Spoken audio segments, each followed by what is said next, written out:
Hey there, fight fans. Don't forget to like, share, and subscribe this episode of Combat Sports Talk.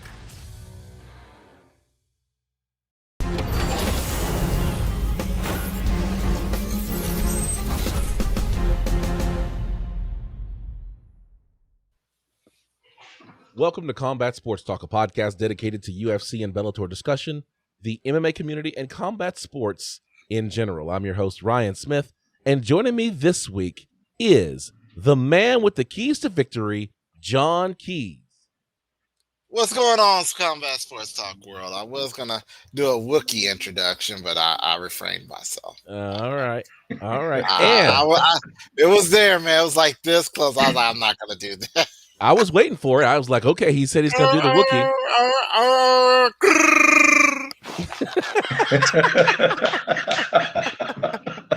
That was pretty good. I was going to hit it if he didn't. I was going to try. Well, if you got a Wookiee impression, you got to do it. And the man... I don't have one, but I was just going to give it a shot. And that is George, G-Money Stallworth, our double champ. How are you today, sir? Good, man. I want to make a triple champ, but that's a conversation for another time. That is a conversation for another time. I think you got what it takes to be a triple champ. Triple C like Henry Cejudo, but not so annoying. Yeah, please, not that annoying. No, please. I don't know. He may be our only hope after this, man. I mean, at this point, he may be our only hope on something. Yeah. That may be true. So, we got a lot to talk about. It seems like the month of April is like, war month, because we had 3 fights that we covered last week.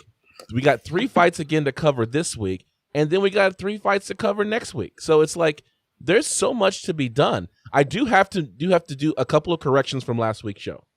Mm-hmm. So before we get into it, into your segment, John, I got to do a couple of corrections.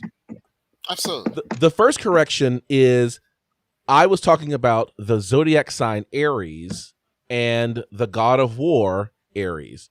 They are 2 separate entities, even though they are both Greek mythology. Aries the ram and Aries the god of war are 2 different entities, and so I conflated them in last week's show, and then because it bothers me and I'm a nerd, I went and looked it up, and sure enough, Aries the ram and Aries the god of war, 2 different people. You didn't know that? You didn't know that? Well, you and I were on the same show, and you didn't correct me. Because I was like...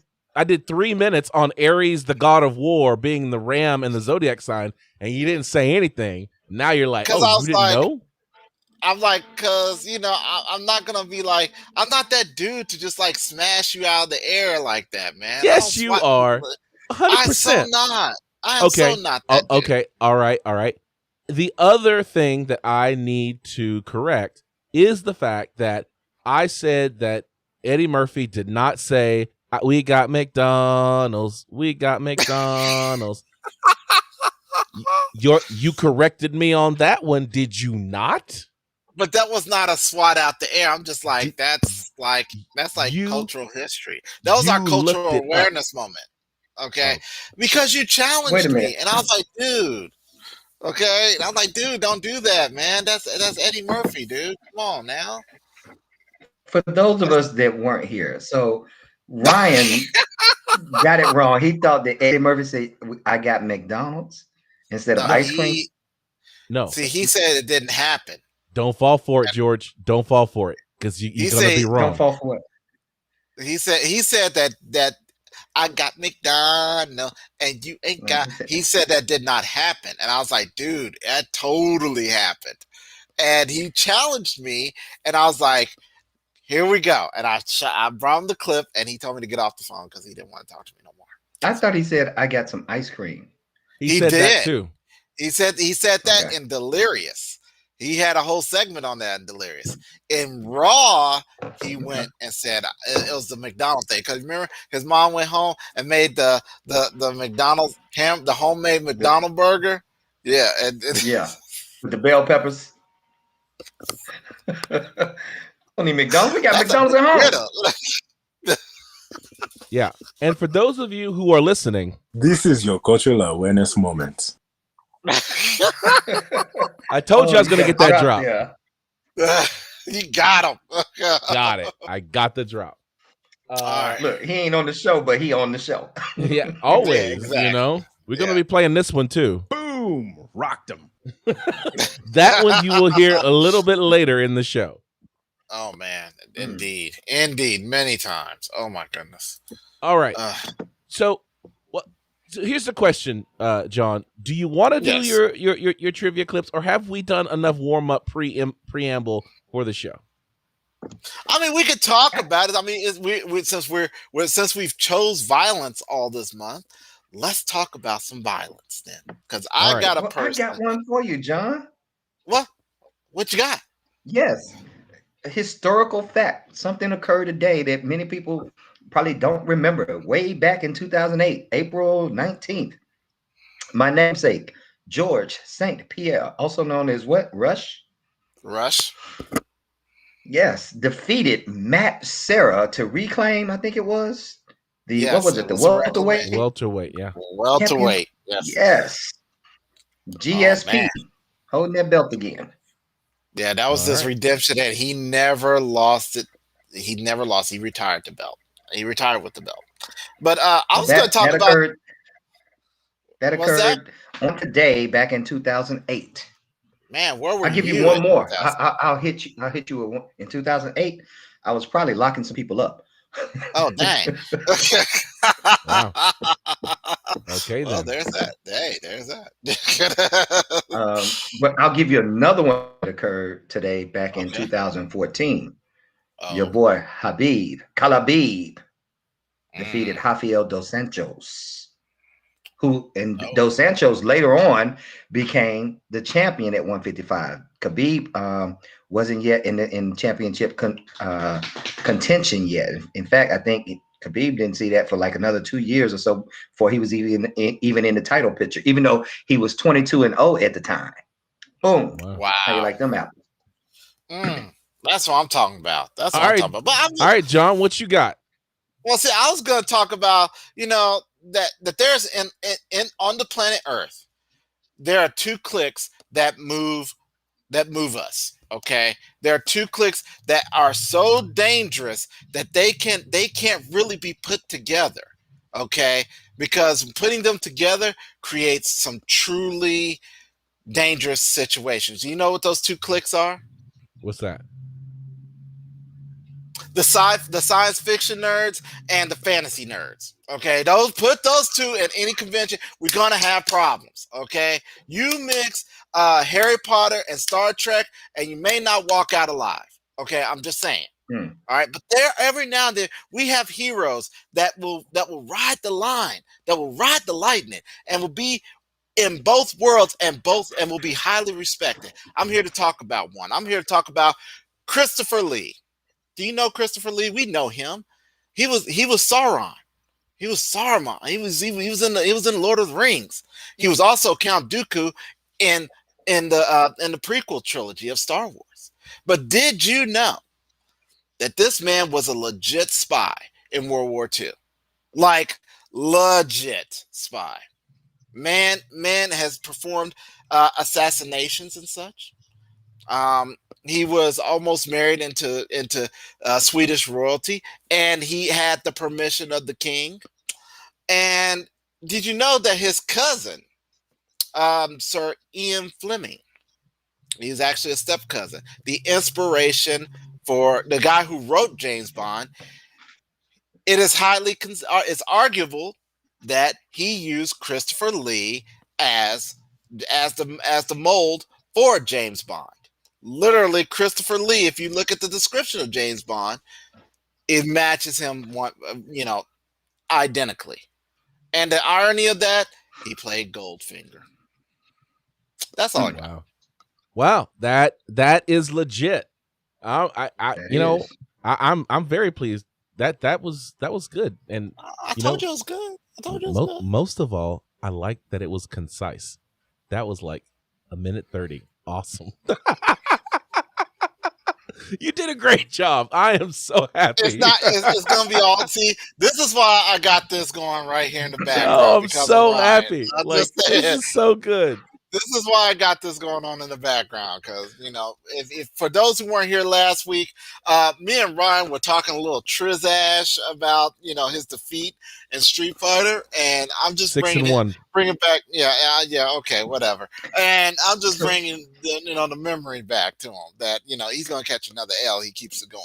Well, I'm just saying. When I first saw that, my first thought was like, what kind of pornographic scene is that John has floating around on his screen back there? Because all I see is what looks like a human being halfway naked jumping in the air backwards. Okay, and then I realized, I saw, it looks like somebody's bouncing off of somebody's head now. That's exactly it. So for those who are in the anime world, like I do occasionally jump, this scene right here is an iconic scene from Street Fighter 2, the animated movie. This is a scene where Vega was going to assassinate Chun-Li, and in the last moment of the fight, she saved herself by kicking him literally through the wall, out into the alley below. And so for those of you who are new to the show, John and I have a long-standing feud over Street Fighter 2. His character is Vega, and my character is Chun-Li. So I am 6-1 against John Keys. No, don't believe that, people. It's official. When the controller gets to the console, John spanked him. He laid the smackers down. He checked him into the SmackDown Hotel on Know Your Role Boulevard and Jabroni Drive. Okay, he knows it. I know it. There's video of it. Yeah, that's the one. But we also need to talk about the other 6 times. Hold on. How many matches do we have in there? We had like 17 matches, and you just won my one. aura. Maybe. Just my aura. I won 6 times because every time I came to play against John Keys, he always had some excuse. I'm in the hospital. I almost lost a toe. Yeah, I did. The game wouldn't work right. I remember some of these. I couldn't get the game to work. I didn't bring it today. But this is just like this. Well, then in that case, then why have we don't have to worry about Habib and Tony Ferguson ever fighting because people were losing then because we could never get them in the ring. But apparently, by your ideology, what's up, Ryan? Yeah, Ryan. When you call somebody out on something and they change the topic from themselves to somebody else. Yep. It tells you volumes. It's loud and clear. How do we get on Khabib and Tony Ferguson when we were talking about what's that? Okay. There's nothing more to talk about. He knows that that I whooped him soundly, squarely, definitively with witnesses and no. We had several matches, and I think you may have scraped up. No, you didn't even scrape up one victory. Okay. No, I did scrape up a victory. It was I think 3-2. you may have scraped up. You scraped up a round. It was 3-1. No, it was 3-1. You beat me. It was best of 5. You beat me 3-1 in that one series. So that's why I say I'm not undefeated. I'm 6-1. Oh my God. That's your little one. I got 6 on you. Little one. Okay, all right. So apparently I'm about to beat him on Look, George is like, George is like, I want to actually do a podcast about MMA and not about Street Fighter 2. I was about to say, speaking of beating someone, can we get on to the official decision? Let's do that. This is the official decision. I still won.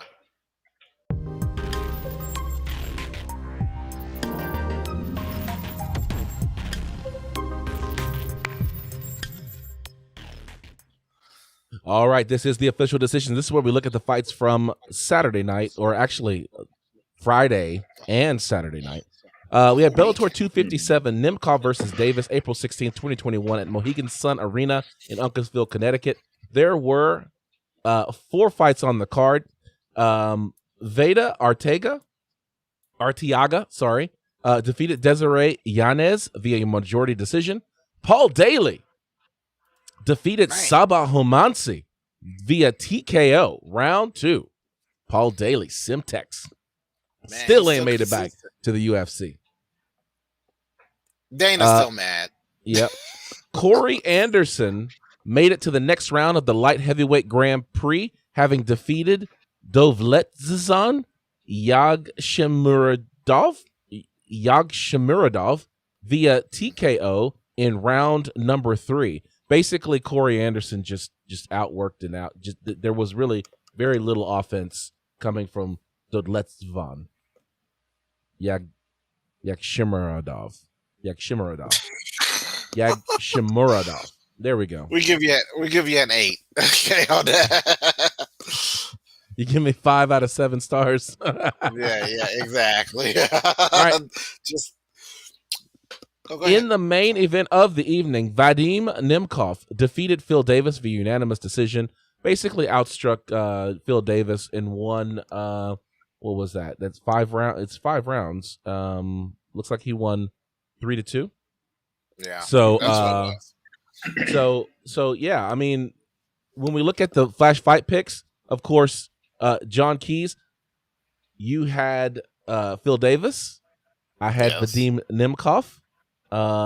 Rule number 1 is in effect. If you have your drinking games, please, folks, go ahead and take a drink because you never bet against the Russians. And in the undercard, there was a fight that we had a bet on. This was a long-standing bet from Bellator 248, Raymond Daniels versus Peter Stanonek, and they got the rematch, and Raymond Daniels won by unanimous decision, 30-26, 30-27, 30-26. That's a 10-8 round in 3 rounds. Yeah, there's a lot of laying and praying going on there. That first round, there was no laying and praying. One of the things that I wanted to do, because there was some accusations that there was laying and praying. I want to bring your attention to the main screen here. This is the desktop screen. Can you point out the laying and praying here? Well, I mean, he took a hard shot. Yes, that absolutely happened. But how committed? Look at to that this knee fight to was the my boy face, Peter, to get back up and still make it all 3 rounds. Hold on. That's just the first round. Of course, there's energy there, man. Come on. Oh God. Never mind. All right. I love how you had this in like, hey, John. I feel like I was being set up. You know what I'm saying? Like I ain't had a conversation with Ryan other than, hey, I owe you lunch or dinner or whatever. I come on the show and now all of a sudden he got highlights set up already. Just prepare. You know, you ain't right. When you see one. Yeah. Dude, I'm just saying. I heard that there was some laying and praying, but that was a brutal knee to the midsection and then some ground and pound. Many people felt like that fight should have been stopped in the first round, but Peter Stanonek fought his way through, survived the first round, ended up making it through the rest of the fight. Yeah, there was a lot of takedowns in that fight, but that first round was pretty brutal. How tough is Peter to make it out of that first round after that knee like that? Anybody else would have crumbled. Yeah. Dude, that boy has heart. Yeah. He said after that, he's like, MMA is not my particular forte. I'm a striker, so I'm going back to the striking arts. He's back at to kickboxing and Muay Thai. Oh wow! Well, I look forward to seeing him. In maybe we'll get to see him in something that's local, and we'll go out and check him out. I don't know, if that'll be an opportunity, but please do let us know if he's fighting locally, and we'll try to go and check him out and support him. I'm gonna reach out to him again and see about getting him on the show for an interview, man. Make we sure talked that about he it before, doesn't watch this show. Make sure he doesn't watch this particular episode. He needs to know that I got his back. He needs to know that. You might not. He might give you one of them knees. No, I'm gonna stay far away. I'm gonna tell him, come see me. My house is called the Casa de Llaves. Word is that? Come find me there. Sometimes I'm in Denver, Colorado. You can come find me there too. I go by the alias of Kelechi Onyebuchi. Hanging out at Elevate. What's Casey's Factory gym's X. name? Factory X. You hanging out That's at, right. at Factory X now? Take a drink. Yeah. Raymond Daniels said that was the last fight on his Bellator contract, so he is actually a free agent. So he said that he wants to continue fighting at Bellator, but I mean, he could be a guy that I guess if he was younger. The problem is that he's a bit of an older fighter. I think he's 37, He's like 38. 41. Oh, No, I thought think he was he's 37, 38. And so because of that, I think that the UFC probably won't look at him. But he's such a dynamic striker. I mean, he's got all these highlight reel finishes and things like that. It would be really cool to see what he could do in the UFC as well. So I hope he gets his contract renewed. Otherwise, that may be the last we see of Raymond Daniels for a little while.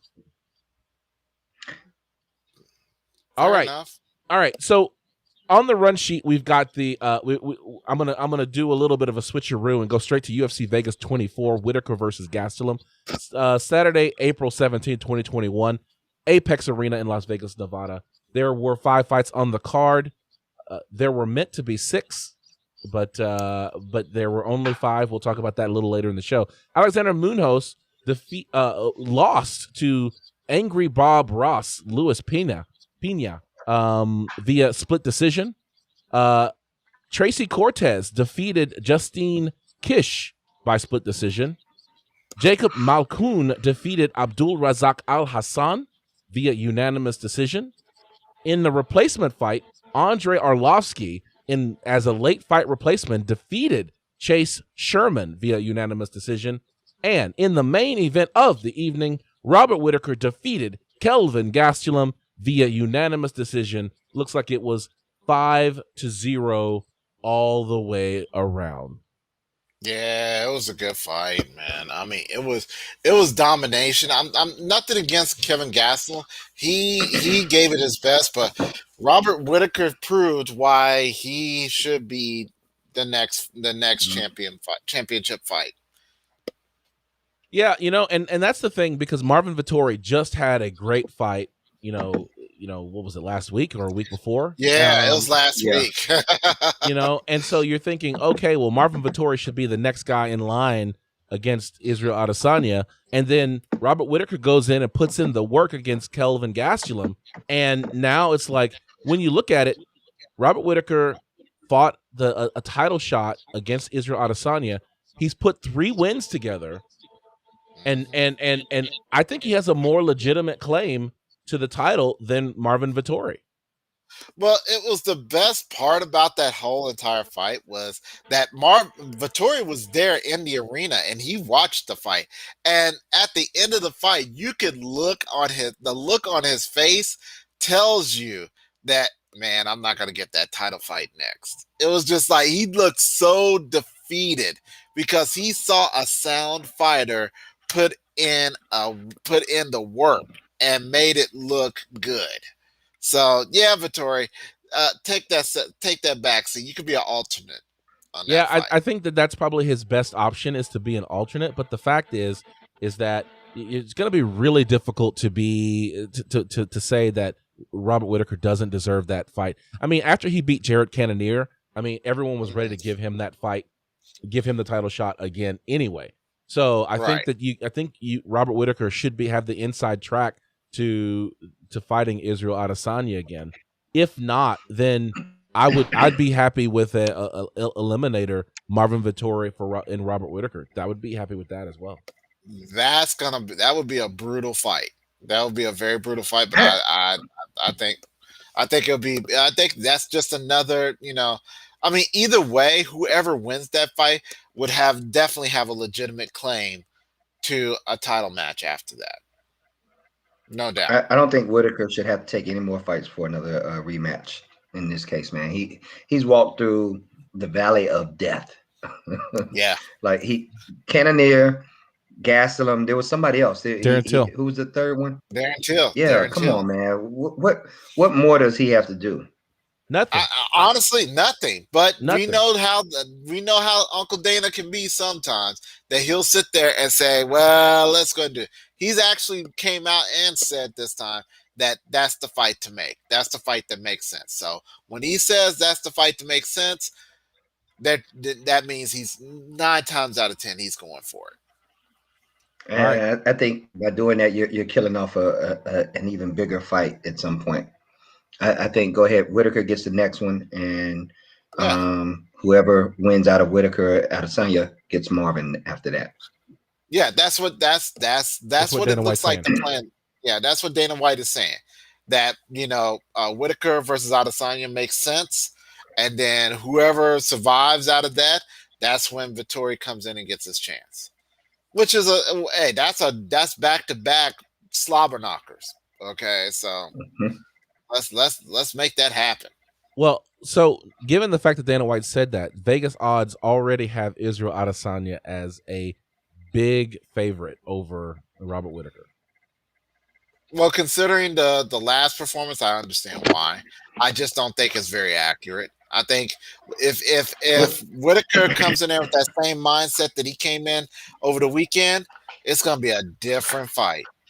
It's going to be a way different fight. Whitaker has improved drastically over the last couple of outings as well. I mean, so. Oh, yeah. You definitely see that. And we've already seen the path to victory over Adesanya with the Jan fight. I go back to Jan is a bigger fighter than Robert Whitaker. Jan has more weight. But look at the game plan that Jan instituted. Strike and wrestle, strike and wrestle, strike and put him on his back. I can't imagine that Robert Whitaker's plan wasn't to take Israel Adesanya down the first time. But at the same time, you got Jan Blachowicz standing at 6'2", and Robert Whitaker is 6 feet. You got Israel Adesanya is somewhere like 6'2" or something like that, but with an 81-inch reach. Mm-hmm. No, Israel Adesanya is 6'4". So the difference in the body, the body from Israel Adesanya to Robert Whitaker, I think poses problems for Robert Whitaker getting inside that Jan Blachowicz perhaps didn't have. You also have the size that Jan Blachowicz brought to the ring that Israel Adesanya didn't have, and I think those things allowed Jan to come in there and establish a wrestling game that you're just not going to be able to see with Robert Whitaker. And so I personally don't believe that Robert Whitaker is going to get much of a different outing. I'd be very surprised given the fact that he's giving up 4 inches of height, and I don't know what Robert Whitaker's reach is, but I'm going to guess and say something like 4 or 5 inches of reach as well. Possibly. Let's see here. Yeah, Robert Whitaker's reach is 73 inches. Israel Adesanya, I got it right here at 80 inches. I saw it was 81 previously. God. Like that's arm reach. That's not even leg. That's not even leg reach. So it's different whenever you have those measurements against you. And Israel Adesanya is ready for someone like a Robert Whitaker. I don't think Robert Whitaker is going to do much better. I think those Vegas odds are accurate. Okay, well, there's only one way that we'll see it happen. That's probably what, fight week. Is that what we're looking at for a turnaround? I don't know. Kelvin Gastelum did get some blows in. Robert Whitaker looked a little bit scratched up, so he may be on. He may have a 90-day suspension or something like that. That would push him through fight week. So we're probably looking at something like August, September, I would say, for an Israel Adesanya Robert Whitaker fight. All right, go ahead. Oh, okay. Well, I was just going to say, just a side note, Marvin Vettori's reach 74 inches. Yeah, it's ridiculous. It's going to be hard. When Marvin Vettori, took Israel Adesanya to the distance, Izzy was relatively new to MMA. Dude is leveled up. And so I don't know that Marvin Vettori is going to get the same Israel Adesanya that he got the time before. So I don't see very many people challenging Israel Adesanya at middleweight. I think he's going to continue to clear out that division. But I have been wrong before. Okay. So speaking of being wrong before, Triller Fight Club, Jake Paul versus Ben Askren, Saturday, April 17th, 2021 at the Mercedes-Benz Stadium in Atlanta, Georgia. Jake Paul defeated Ben Askren via TKO in round number 1, 1 minute 59 seconds in the first round. That, of course, qualifies as a buffer factor fail. Buffer factor fail. Now, I know that Bruce Buffer wasn't announcing that fight that night, but anytime a fight goes shorter than it takes to announce it, then you got to give him the buffer factor fail. Ben Askren let the world down by getting knocked out by a YouTube star.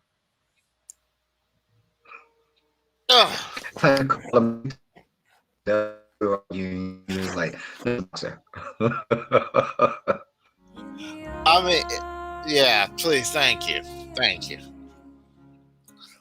What was that? Okay, what was that, Ben Askren? That's what I need to know. Okay, you did you train? What was that footwork?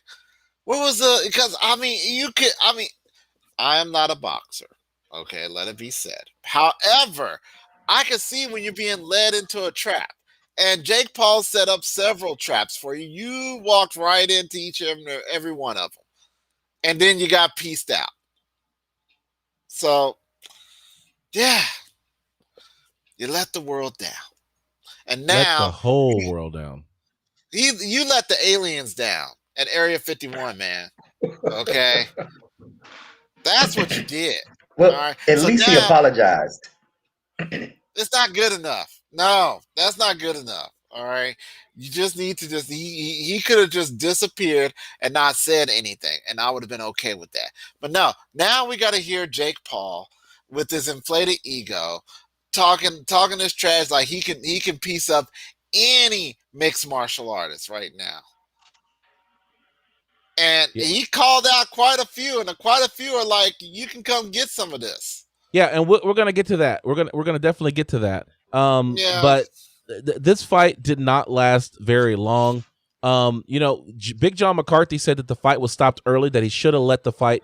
That the referee should have let the fight go on a little bit more. Because no. But he walked forward. He walked forward and took a little sidestep. And they did you see the stumbling going on? I saw him walk forward, and I saw him take a little sidestep, and then they were like, "Nope, we're good. We're good here." What was going to change in the next 30 seconds if they let Jake Paul back on the Ben Askren at that point? Nothing. Not more. I mean, man, could he have just made it out the first round? Could he have? Yeah. Because that was like a minute 20 seconds into the round, wasn't it? Yeah, well, a minute 18. Let's consult the screen again. What I have here is from YouTube, so don't sue me. But here you go. The knockdown just happened. Ben Askren is getting up, right? And so what you have is him. They're trying to determine whether or not he's ready to fight. Look at that. He's fading to the right as we're looking at it. Watch when the ref grabs him, though. Watch. Look at him. Even those steps. Yeah, he's using the ref right there, even as a guy, as a crutch. Well, not a crutch, but rather than rotating away from the ref, he's actually putting the ref between him and Jake Paul. The dude was hurt. I don't think it was. Yeah, he was definitely hurt. He was rocked. Yeah, he was done. So while we will continue to have our mantra be the man in the ring, this is one of those times where it's hard not to criticize Ben Askren. It's hard because he led us to believe that he was going to set Jake Paul straight, and then he didn't even make the buffer factor. But I mean, you're talking about. Let's go here on this. All right. The man is a wrestler. He is not a striker. He's not a boxer by any means whatsoever. Throughout his entire MMA career, I challenge you to find a knockout that he under his belt. So I don't know how people would have expected, much of anything different. Meanwhile, Jake Paul, the YouTube star, has been training boxing now for at least 2 years solid. Yeah. So the thing, I think the mentality was that Ben Askren is a fighter, not necessarily a boxer. They expected him to do a lot of dirty boxing in there.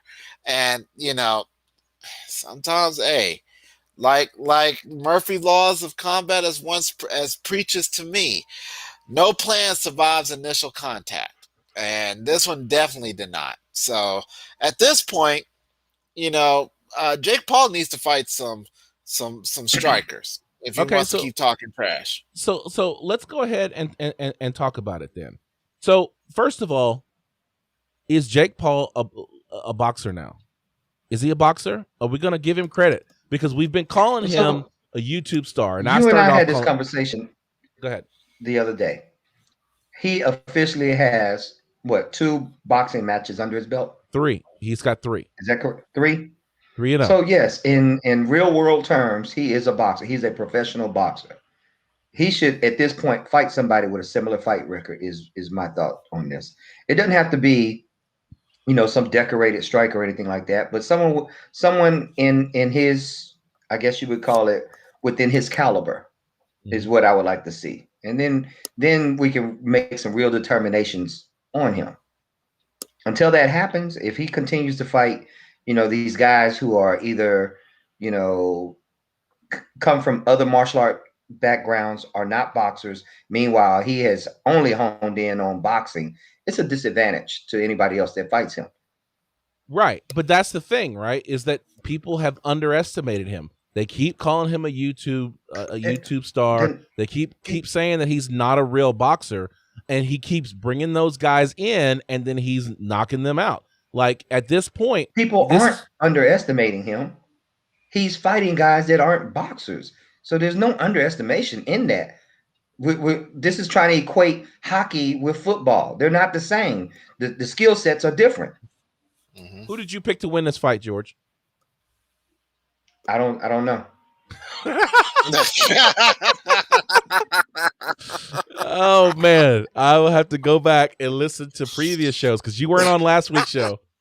But I can say this. You see a smile? Yeah, I can say this. John Keys and Ryan Smith were on. We were a believer.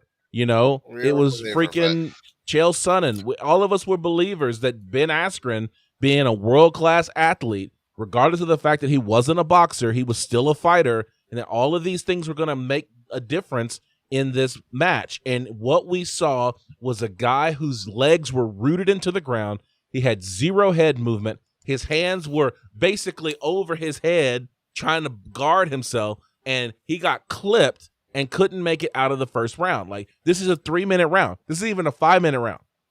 You didn't even make it halfway. Come on, man. He got dealt with on a personal basis. All right, that's what happened. So here's the interesting thing. I was watching a clip of Joe Rogan talking to Brendan Schaub, and Brendan Schaub was a believer. He was like, you got one guy who's a world-class Olympic athlete, and you got the other guy who's a YouTube star. And to your point, George, Joe Rogan was like, but how many people did he actually stand up and strike with? Well, Ben Askren, won titles in ONE FC, but how many people did he actually finish by knocking them out and not just wrestling them to death? And it was like, Joe Rogan was also like, dude, as far as I can tell, Jake Paul can fight. He's like, yes, he needs some development, but at the end of the day, this dude is going to be a problem for Ben Askren. And turned out that he was not only a problem, he was a solution. And there's not much you can say at Jake Paul now. But the fact that all of these fighters, and when you look at the list of all the fighters, all MMA fighters who want a piece of Jake Paul, you got to say that Jake Paul is the new Conor McGregor. So what I want to get your reaction to that.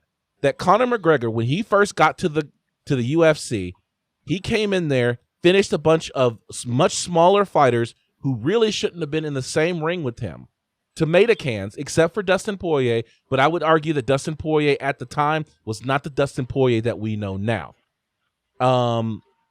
And he finished all of these guys into his route to this photo right behind me, which is the Jose Aldo fight. Everybody wanted a piece of Conor McGregor, and he said, and I quote, "Everybody wants a piece of Conor McGregor because they want that red panty night." And that is the fact with Jake Paul. Walking out with a loss, you had Ben Askren making $1 million, a bigger payday than he ever had fighting in MMA. The fight to make now, in my opinion, Game Bread versus Jake Paul. If we're going to continue down this, YouTube star versus MMA fighter, Game Bread, Jorge Masvidal. Why y'all hate Jake Paul that much? Both of them have knocked out Ben Askren in less than a minute. I mean, well, in less than 90 seconds. Man, that would be a fight to make. Okay, I would pay for that fight. I would pay for that fight too. But let me ask you. I want to go through this list and see if you would pay for some of these other fights. So, would you pay for a fight Jake Paul versus BJ Penn? No. Not right. The BJ Penn of today, or no? BJ Penn in his prime, absolutely. Yeah, but we're not. We can't. We don't have a time machine. Not yet. Okay, so no. The answer is no. I will not pay for that. As much as I love BJ Penn, dude, you are past your prime. All right. What about BJ? What about Jake Paul versus Dylan Dennis? That was a fight that they've been on social media and in video and TikTok raging against each other. Would y'all be interested in that fight? Nope, don't want to see that either. Oh no, I would bootleg that. I would bootleg that because not officially on this show. You would not. No, of course not. I would not. Come on, bro. It would all be legitimate. Yes, but no, I wouldn't pay for that fight. I would like to see the highlights of it of Jake Paul knocking the snot out of Dylan Dennis, but you know. All right. What about the immortal Matt Brown? I think I would. I think I would watch that. I think I could see Matt Brown knocking him out. What about Chris Lieben? No. Ooh, well, he's bare knuckle FC, dude. Dude is like dang near bare knuckle FC champ. He is. I thought he retired though. I thought he retired. So nah. Even with BKFC credentials, I don't think I would watch that fight because he's taken too many blows to the head. He's done. I got two more for you. Number one, Jimmy Manuwa. Yes. You can't make that fight the weight discrepancy. Oh, no. I think he could suck down some pounds to get there. No. Jimmy Manuwa wasn't he fighting at 185? He was fighting at middleweight, right? No, he fought at light heavyweight. Okay, all right. Yeah, he's all 205, but here's the last one. Tyron Woodley.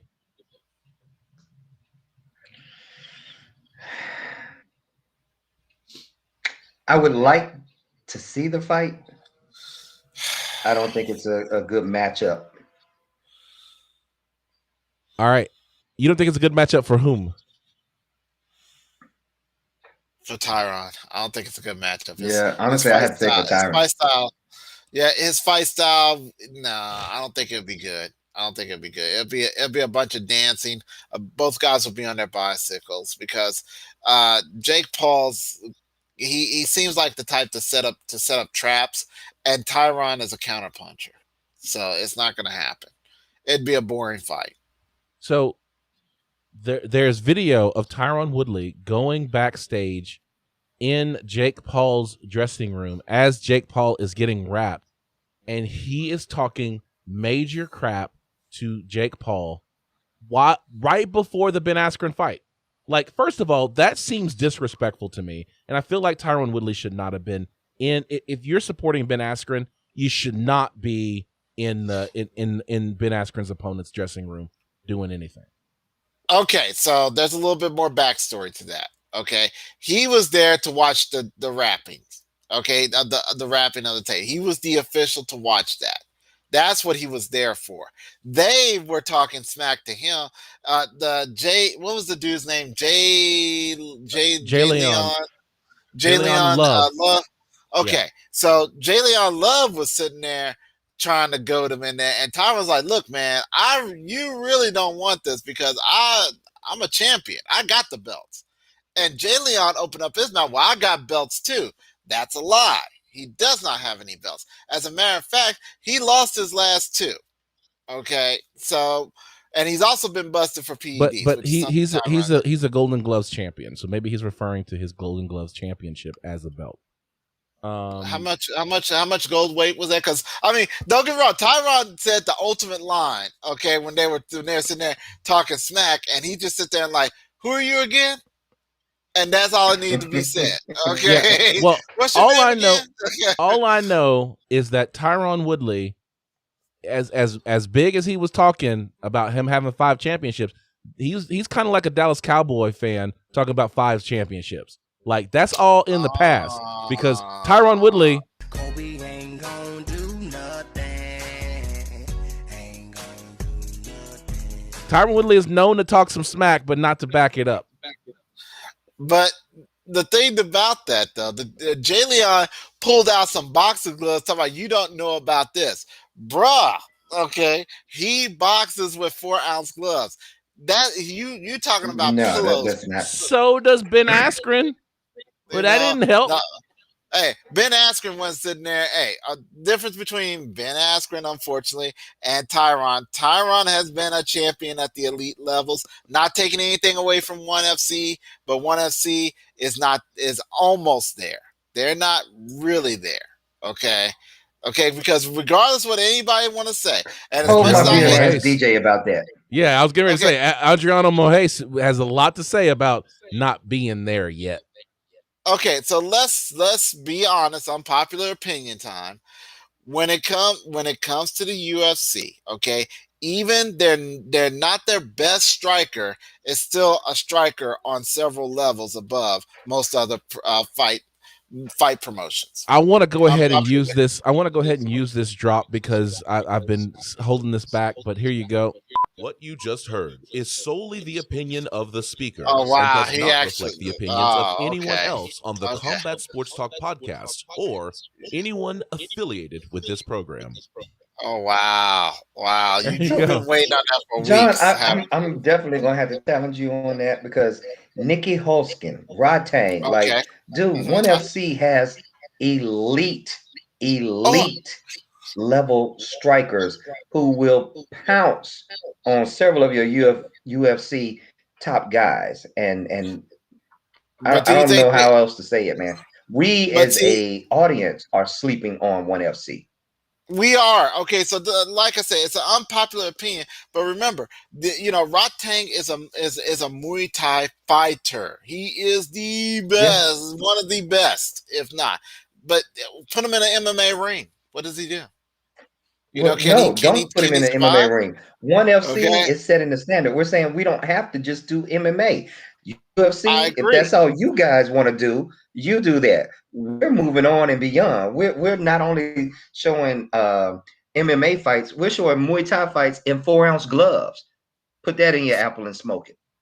Okay, hold on. So people, what we're trying to say is you need to really be watching ONE FC. You need to. And we'll be talking about ONE FC later on in the show. Last thing, Jake Paul called out Daniel Cormier. Daniel said, you got to earn your weight of me. You got to fight somebody. He's like, fight somebody like Luke Rockhold, which I don't know Luke Rockhold got the chin for it, but Daniel Cormier, that's not a fight that I think Jake Paul wants. I mean, that's out of his weight class. You don't want that. Okay, so it's not only a fight that Daniel Cormier wants or Jake Paul wants. It's for the simple fact that Daniel's smart enough not to go into a boxing ring, and I know Jake is not dumb enough to enter an MMA ring because the moment he walks in the MMA ring, he immediately is in the deep end of the pool, and he don't come out. No boxer has went in and came out. Okay. They tried it with He James ain't in the Toney. deep end of the pool. They dropped him off in the Atlantic Ocean. What was that? What was that? Wait, what was that movie where the couple were on vacation and they got left by the tour boat out in the middle of the ocean? They were surrounded by sharks. That's exactly what Jake Paul would be. Okay, if they did that, we saw with James Toney. Okay, and he was much more respectful than Jake Paul, and he got dealt with. Okay, by Randy Couture back in the day. Yeah, okay, but I don't so think Jake Paul wants to do MMA. I think Jake Paul wants to do no. boxing, and well, the crazy part is Jake Paul has a wrestling background, but he is a good wrestler. So let's put him in the ring then. Let's see what he does. Give him in the ring. Come on, Dana. He's scared. He's scared. Yeah, he don't want that. He don't want that grind. He doesn't want that long day at the office. He don't want that 5-round long day. But I think at the end of the day, what you have is you've got a Jake Paul who understands that he can continue making payday, goading these non-boxers into a boxing ring and beating them one by one. Who knows how much money he made on that? But at the end of the day, he's making tons and tons of money on the revenues from his YouTube channel.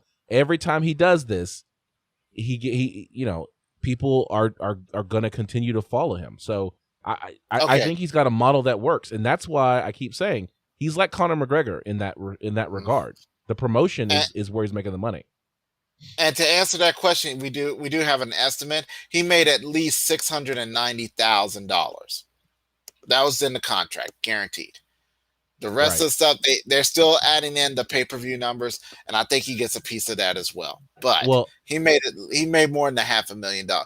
Ben Askren made $500,000, and this dude made $690,000. Ben Askren said he made $1 million. Did he? Okay, ultimately he made $1 million. So there you go. So he said he's going to take his $1 million check and go and continue to coach wrestling. So if Ben Askren made $1 million, you got to think that Jake Paul at least made as much. But I think that he probably made more because I think that he probably went for the pay-per-view buys. He's the guy that people were coming to see, even though Ben Askren said that he's been carrying the promotion.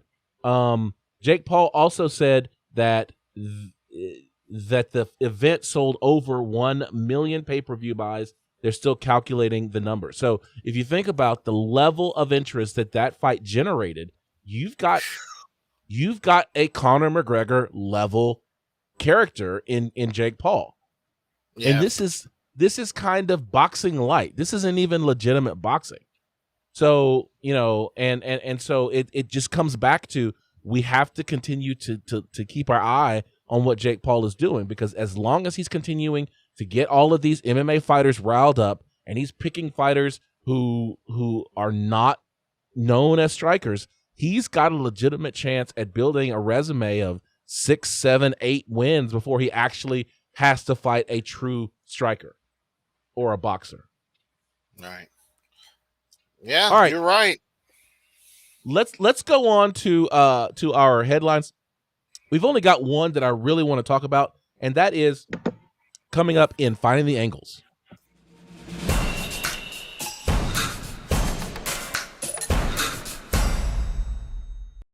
Is Finding the Angles. This is where we look at the headlines that are making waves in the UFC world. The one that I want to talk about, which we could call this the headliner if we want to,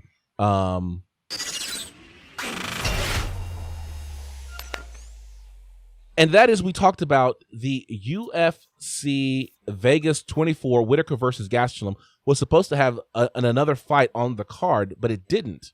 So it's supposed to have as a co-main event Jeremy Little Heathen Stevens versus Drakkar Klose.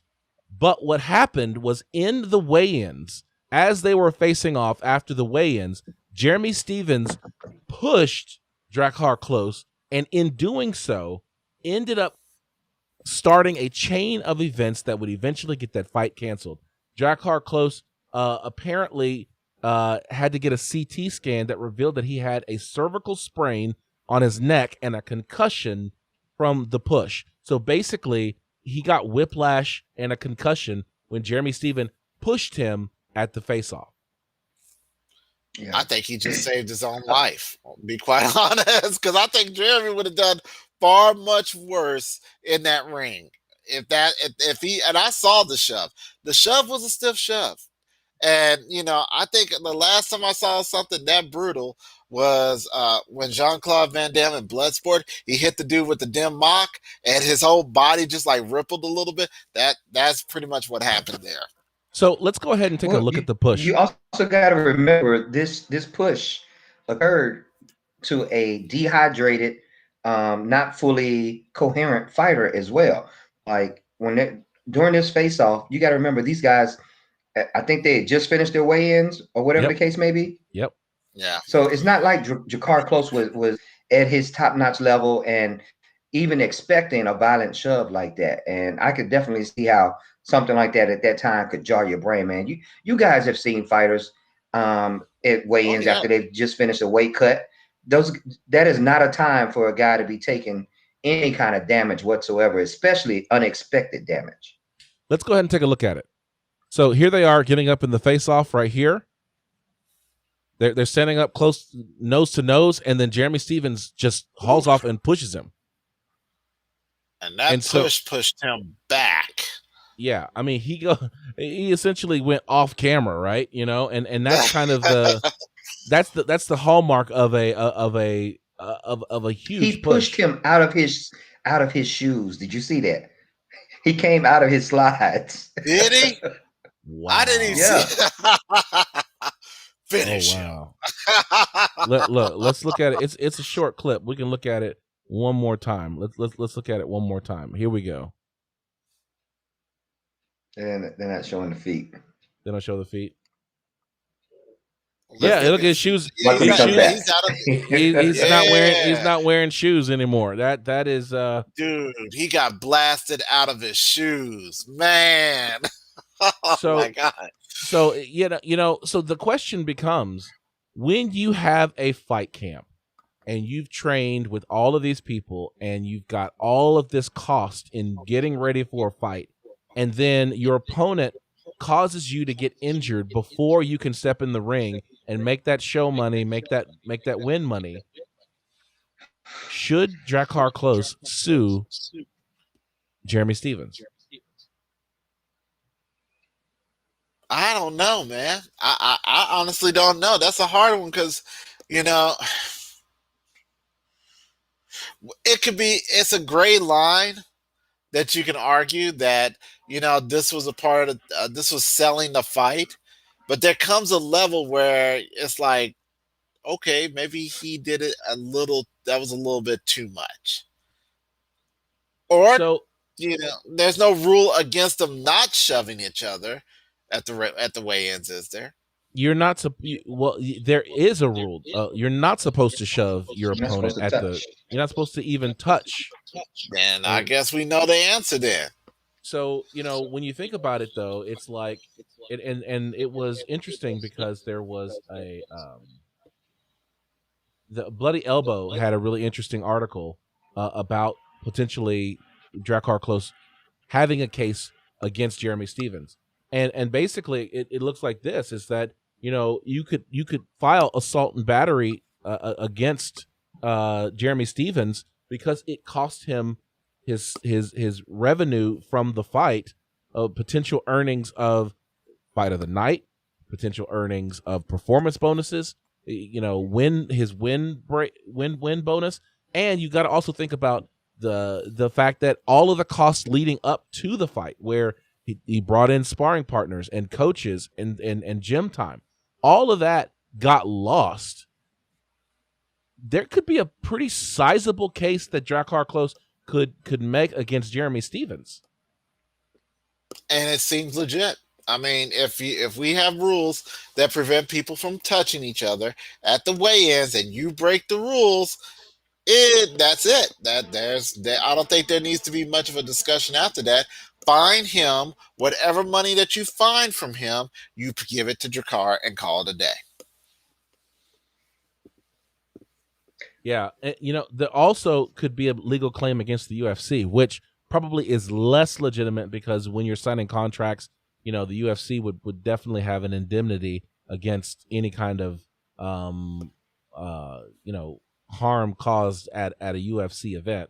But Right. also, it's one of those things where, because of the failure to enforce the rules and making sure that each fighter stayed safe, there would also be potential negligence claims and things like that against the UFC. Like I said, that may not stand because, the UFC would be smart enough to have contracts that prevented this. But at the end of the day, I think that it's a fair conversation to say that Jeremy Stephens did not know what he was doing when he did that, and the consequences that he could potentially be facing, having harmed Drakkar Klose. And I think that this is a cautionary tale for any other fighter who would try to get physical at the weigh-ins. Now, the thing that I would point out to you, John, is the fact that you said that push potentially saved Drakkar Klose's life because of what Jeremy Stephens would have done in the ring. But this comes comes in direct conflict with your samurai code that says he who cracks first loses. That is clearly a crack on Jeremy Stephens' part by pushing Drakkar Klose. So how do you respond to that? I'll give you full screen. Oh wow, that's a alley-oop there. Okay, so it could be. Hey, I need to know what was said before that push, because it looks like somebody was saying something to somebody, and it could have provoked it. Now, if that's the case, if he got up there and Drakkar was talking some smack, and Jeremy's like, "Well, heck, let's get this going right now." Hey, that could have been the issue. Now, if Jeremy did it out of nowhere, then yes, that's on Jeremy there. And you flinched, therefore you could die in the ring. Yeah.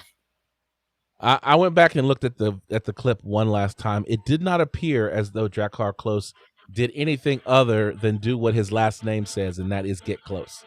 Well, then it was Jeremy Stephens flinching, and therefore while his aggression, he lost his cool. If you lose your cool, you die. There you have it.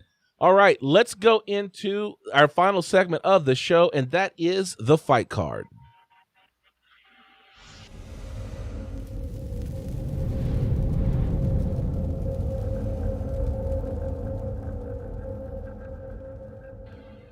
All right, this is another week when we've got 3 cards that we can cover on the show. The first one is coming this Wednesday, 1 FC on TNT 3. We missed 1 FC on TNT 2.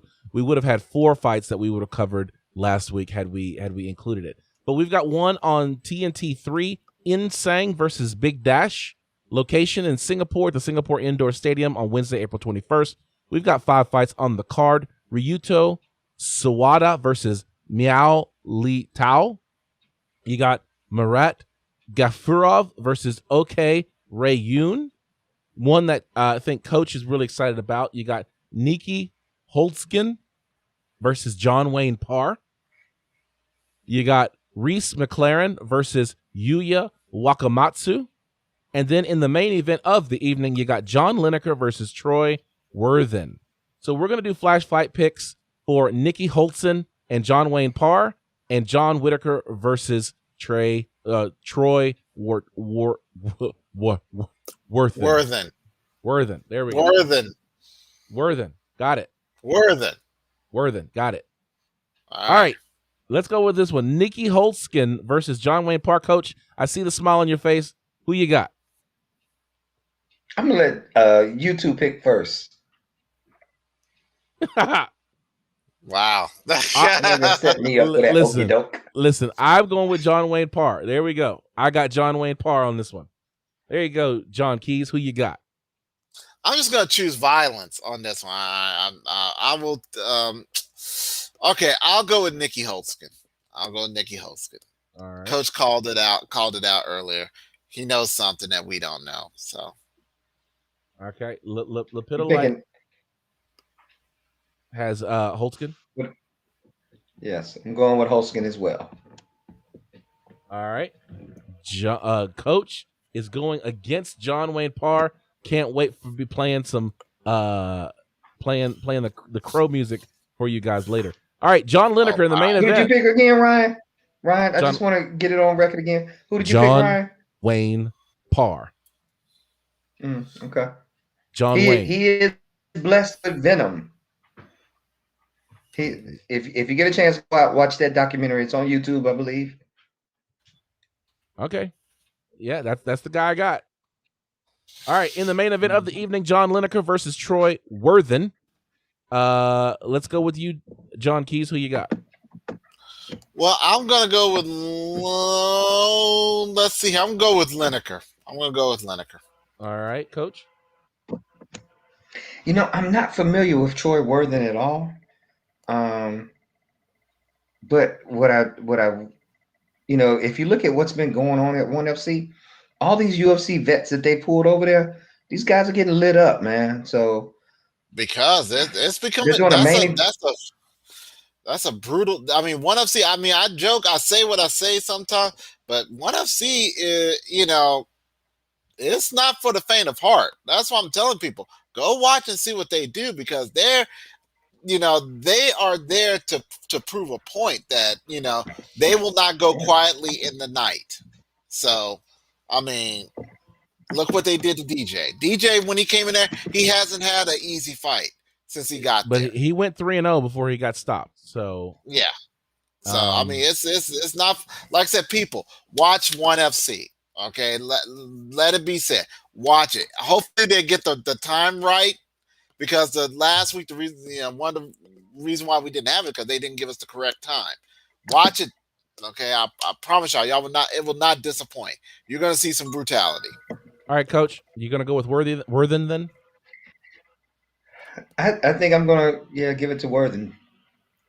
All right, there we go. We got it. Let's go on. It is week 1 of the PFL 2021 season.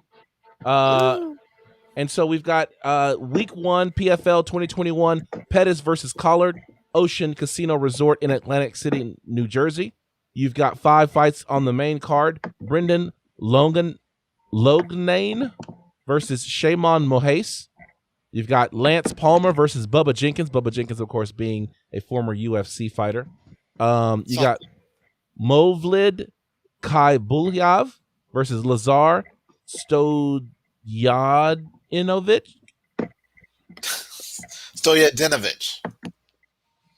Thank you.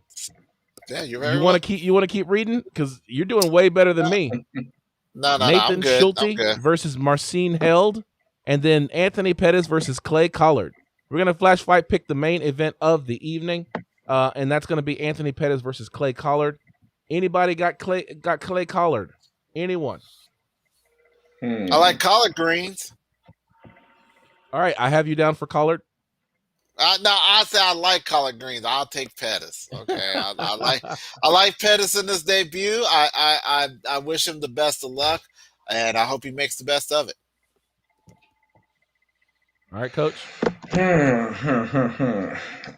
Didn't Clay used to be in the UFC, didn't he? I am not aware. We can look that up, give me 2 seconds. Give me 2 seconds here.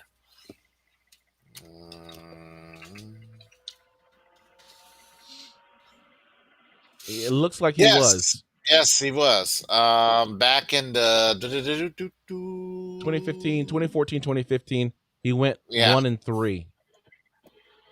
Yeah. Got beat by Max Holloway. I'm gonna go with Pettis on this one. All right.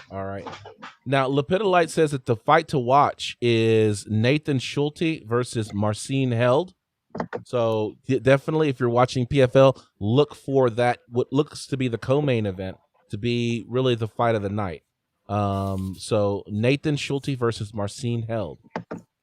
All right, in the main, or not in the main event, but final fight that we're going to cover tonight is UFC 261, Usman versus Masvidal 2. That's April 24th. I believe it's at the Apex Arena again in Las Vegas, Nevada. We've got 5 fights on the card. We're flash fight picking every single one of these. So get ready. This is going to test your ability not to eat crow. Jimmy Crute versus Anthony Lionheart Smith. Who you got? Lionheart. I'll go ahead and take roulette with that beautiful bean footage. I'm going with Lionheart as well. Anthony Smith on this one. Drink for Factory X fighters, please. All All right. Well, I will tell you what. I am going with Jimmy Crute, just like Lepidolite, down in the chat. All right. In the next fight of the night, you got Chris, the All-American Weidman, versus Uriah Primetime Hall. Prime time.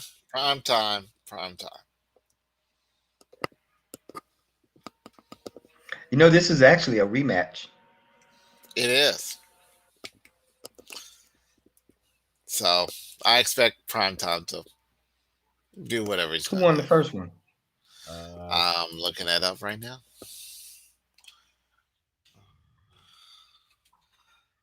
I mean, in all honesty, it depends on which Uriah Hall shows up.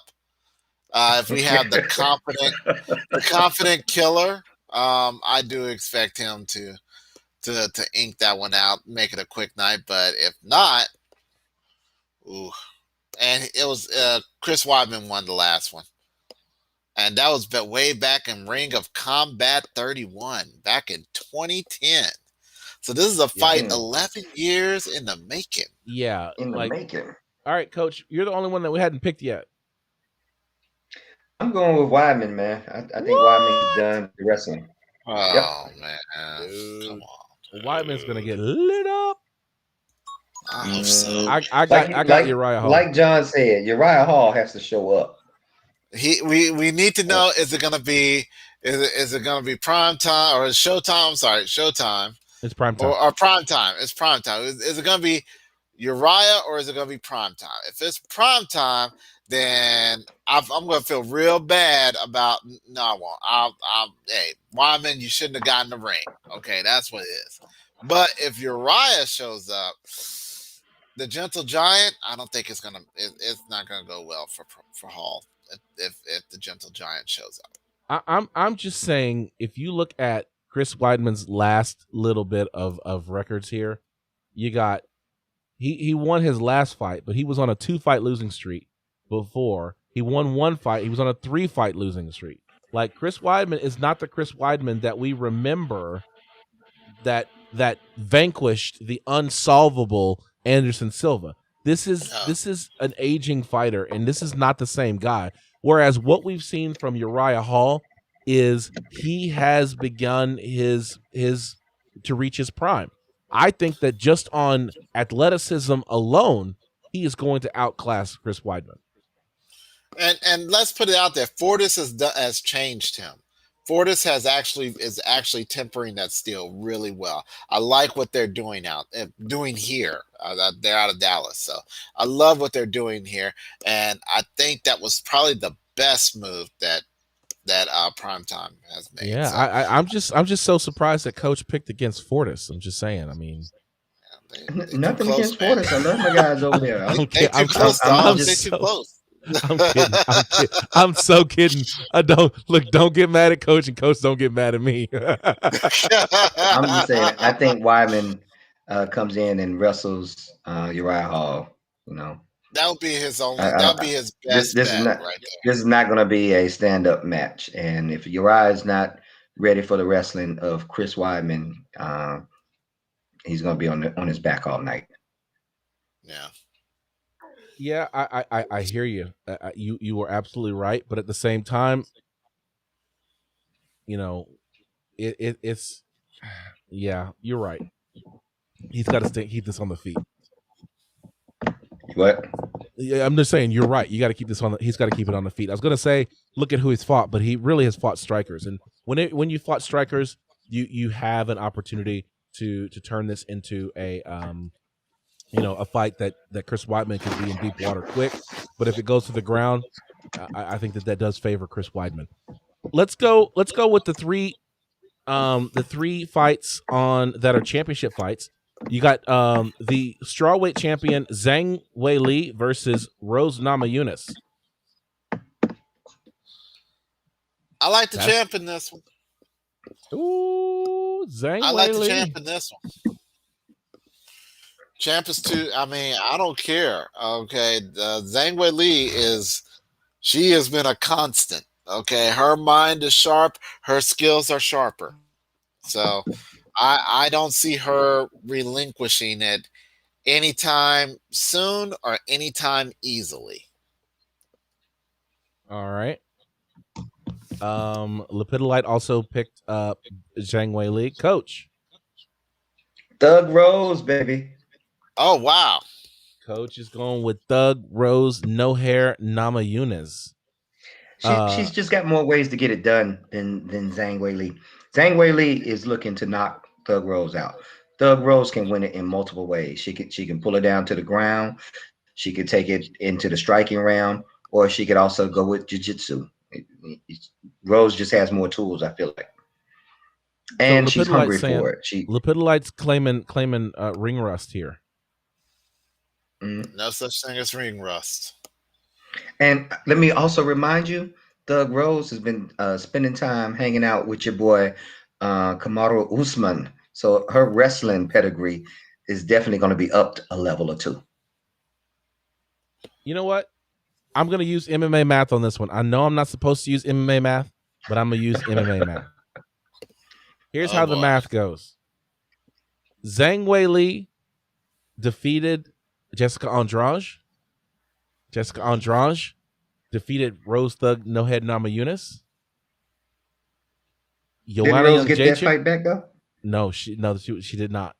Okay. Because Joanna Jędrzejczyk defeated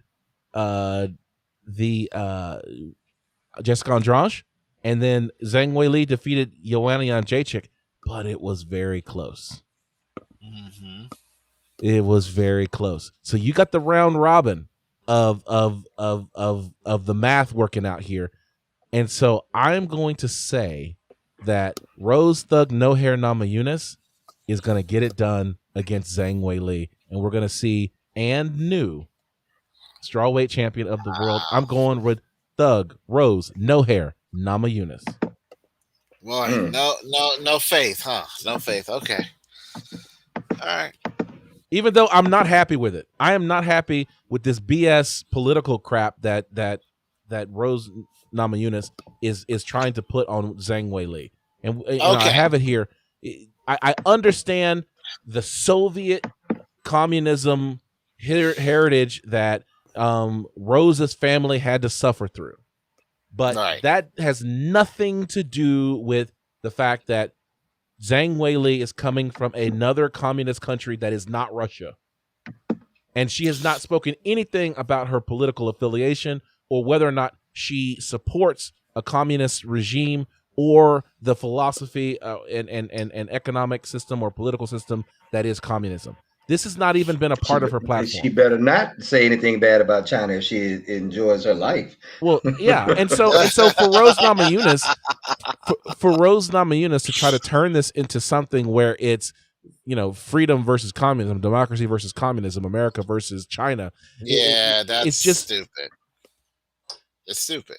Yeah, especially given the fact that Zhang Weili is trying to be a bigger person and say, listen, you know, we're going to fight, but hopefully we'll walk away as friends. She's done everything in a respectful way. I think it is sad that Rose Namajunas is going this way because of the fact that she was talking about, I don't talk smack. You know, what Joanna Jędrzejczyk did about mental illness and things like that was so wrong. Come on. And then you come here better read than dead, really? I mean, that's no. Okay. I don't care. All right, I understand, you know, you may not like somebody's creed or, you know, somebody's beliefs or anything like that. That's one thing. But to rub it in their face when they didn't do anything to you, okay, other than be a respectful fighter, that doesn't sell the fight for me. Okay, what that does is tells me what type of person you are. And, you know, maybe they will be friends afterwards. I've seen enough anime that generally happens. That, you know, person gets the snot beat out of them. They get a Rasengan. They get a, you know, a Kamehameha blast, and they're friends afterwards. You know, that's just how it goes. But, gentlemen, yeah. I was doing my research, and I want to go back and correct Ryan. Thug Rose did get that fight back against Jessica Andrade. She did? Yes, and got the win. Split decision. July 12th, 2020. Fight of the night. Did we miss that? All right. In then. Abu Dhabi. I was like, yeah, that's International Fight Week. I will eat the crow on that one. My bad. Yeah, but UFC 251. Yeah, that's international. Well, that was International Fight Week, I think. So yeah, like I said, I MMA math still. I worked it out. I got no Rose Rose. Namajunas. I mean, yeah, the math still goes the same. Yeah. So Thug Rose got wins over JJ and Jessica. Yeah. So let's go ahead and look at the co-main event of the evening. You got Valentina Shevchenko versus Jessica Andrade. She's going up a level to try to face off against Valentina Shevchenko. Anybody going against Valentina? So I could call you crazy now.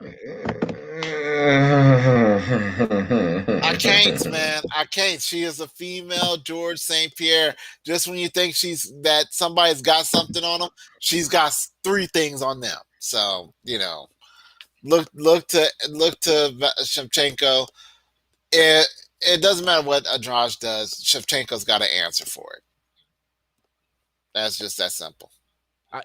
Everybody has a shot. Yeah, the video says everybody's got a shot. Don't get it twisted. Every fighter on here has a shot on upsetting the other fighter. That is not in dispute. Let's look at the MMA math on this. Okay. JJ has how many losses to Valentina? Like 4? Something like that, but only one in the UFC. Yeah. Whatever. JJ has 4 losses to Valentina. Jessica lost to JJ 2 times. Twice? 2 times. Yeah. She got it twice? I think she got it twice. I didn't know that. Caught the L. Unless you're gonna look it up and correct me, but I believe it's twice. I'm looking it up. Yeah, get your crow button ready. I got it ready. Yeah, I only see 1. Based on my recollection, it was twice, but okay. I will throw it again. But my memory is not serving me. Yeah, either your way, girl Jessica has lost to Rose, Zhang, and JJ. Yeah, so I don't see any path to victory for your girl Jessica Andrade against Valentina. Valentina is one of the most well-rounded female fighters on the planet. If not, she's one of the most well-rounded. All right. Last one. Main event of the evening, Kamaru Usman versus Jorge Masvidal in the rematch. Let's go with Coach. Coach, who you got? Dude, this is a tough one to pick, man. So I was doing the research on it earlier today. And I was listening to DC talk about how the last time they fought, Jorge, as a result of the short notice fight, actually got a boost up in weight because even though he had to lose a lot of weight, he gained back a lot of weight. Whereas this time around, he's dropping the weight as opposed to just cutting the weight. So that what that really means is on fight night, Jorge will probably be lighter than he was the last time they fought. I don't know if that makes sense to you guys. I don't appreciate what that means. So if you look at the last fight, one part of the problem that Jorge had to solve was dealing with the wrestling and the clinch fighting of Kamaru. Kamaru, put him up against the fence several times, was easily able to dominate him in any exchanges, whether it was any type of grappling, clinching, or anything like that. And so with Jorge coming in probably a little lighter this time around as well, it's going to make it extremely difficult for him unless he's found a way to deal with that clinch fighting, that wrestling, those issues. So unfortunately, I think I'm going to go with Kamaru on this. I would love to see Jorge win. I think his story is wonderful, and I'd love to see him walk around with that UFC gold. But I don't think he gets it done against Kamaru. As long as Kamaru is champ, I don't see Jorge being able to have that belt just yet. All right, John Keys. I see Kamaru beating Jorge. Putting the bad blood between them aside, Jorge I'm sorry, Kamaru is a problem. He is a serious problem. His skill set is just with each and every win, it's just like he's leveling up. Yeah, he's getting really good, and I don't see anybody with that much energy behind him losing to Masvidal. However, Masvidal is a tricky person. Just when you think, he ain't doing nothing, oh, here comes this flying tiger knee, and that's the end of the fight. Let's call it a day. Yeah, exactly. So I don't know. I mean, I'm gonna say Kamaru because I really believe in Kamaru Usman because he believes in Kamaru Usman. Okay, and that's all. And that's really 90% of the fight is you believing in yourself, what you can do, and how much of your will you can impress on your opponent. And in a battle of wills, Kamaru's beating Jorge every day. All right. Well, Lepidolite went with. I will also remind you guys, the last fight went all 5 rounds, and that was Jorge on short notice. Oh, so that is true. So now we're about to see a Jorge with a full camp. Kamaru not a with full a camp. I think he got 6 weeks, I think, notice on this one. So it's not entirely a full camp. But here, a few things. Lepidolite has Masvidal, so we are not all on Kamaru Usman. That's okay. I want to reserve the right to change my pick too. No, once it's on wax. I want Masvidal to win, man. Like his story, but at the same time, I'm loving what Kamaru has done in that division. He has bred new life in that division, man. So like, I'm torn. I don't know how to feel about this. I'm not supporting Masvidal, but at the same time, everybody seems to forget that just because Jorge Masvidal had 6 days notice to fight Kamaru Usman also had 6 days notice to fight Jorge Masvidal, and so you got to think about the fact he was in a full camp. He was in a full camp, but he was planning for somebody else to fight someone else. He wasn't planning to fight a striker. It is a big difference when you get a full camp, regardless of who you're fighting, as opposed to walking in on 6 days. It's a big difference. Right. Well, all I gotta say is this: I need to put some respect on my fucking name. That's right. Hey, another little trivia piece. So Jorge and Kamaru fought on that same card as Rose and Jessica last time, if I'm not mistaken. So like all these fighters have all been on the same cards together last time when they were all fighting each other for the most part. Well, now of course Jessica is fighting Valentina, but Rose is fighting Zhang Wei Li. But I'm just saying, like, this ain't the first time they all going to be in the red and blue corners together on the same night. I'm going to put you guys on the spot for just a second, and that is, typically for these main events, for these pay-per-views, I go on and do a live broadcast of the main event because we've got 3 huge championship fights. I think I'm about due all 3 of the championship fights go live for all 3 of the fights.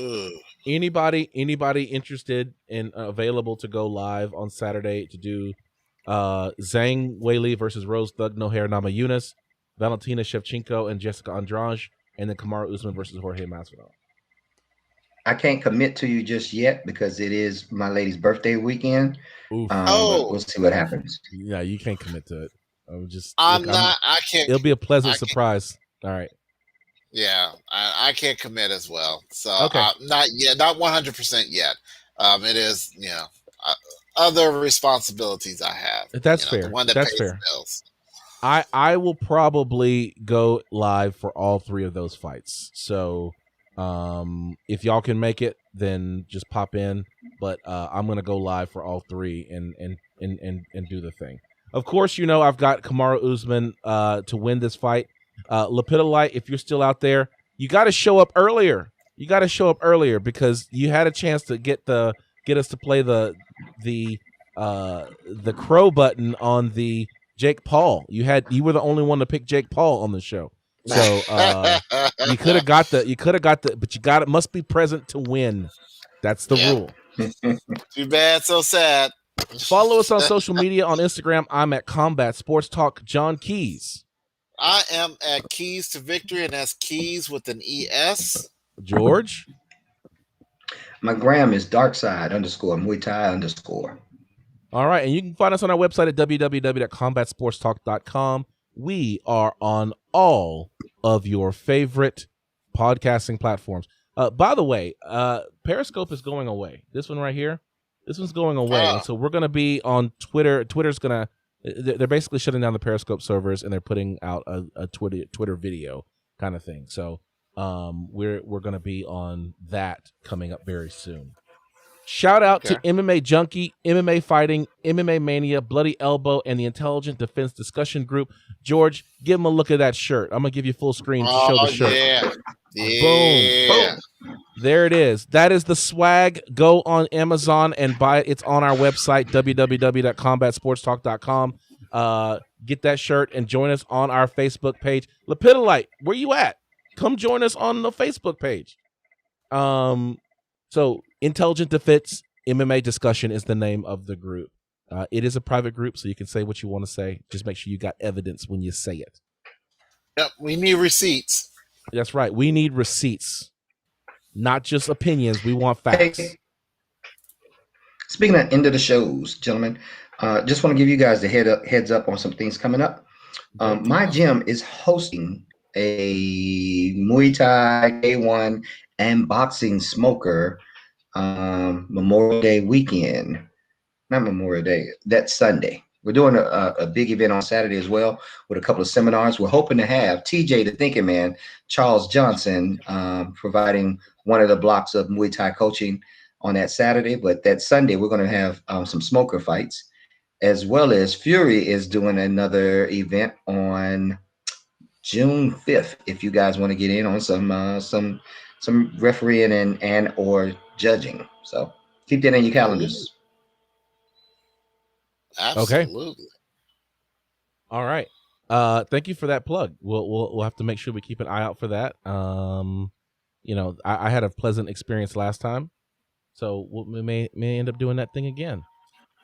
All right, let's get out of here. On behalf of George G Money Stallworth and John Keys, my name is Ryan Smith, reminding you to keep your hands up, your chin tucked, and throw bombs. We'll catch you next time.